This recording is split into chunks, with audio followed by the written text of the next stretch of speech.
Welcome back. Just a little short update here. I was reworking some track there on my layout and I had to replace a turnout. And I do work with Peco and they're electrified frogs.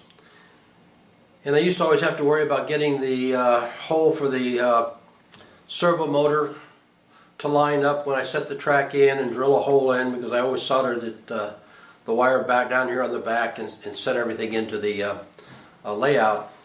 And last year or so I've really come up with a little bit different way, and I wanted to show you that. I find it easier.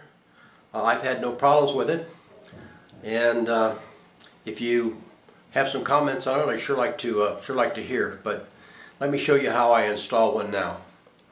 To do the wiring, I come in and going to attach the wire right in this area here, or you could come back here on this side, on this one here, whatever is convenient for you.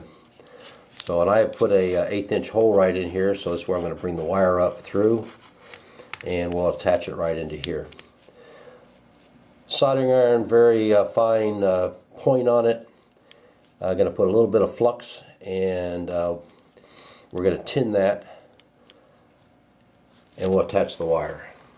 Okay, I've pre-tinned the rail, and also I've pre-tinned the wire, and it doesn't take much heat to attach this on there, and you cannot feel anything going across here, and we'll run brown across that so you won't see it.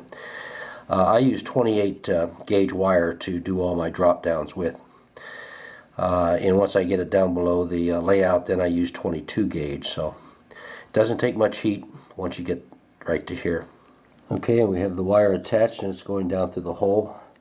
Once we put a little rusty rail on that, you'll never see that one. And then ballast, a little bit of ballast in there. Well, that'll wrap this one up, but I sure appreciate you watching. Have a very good holiday and a Merry Christmas, and hopefully we'll see you back here again real soon.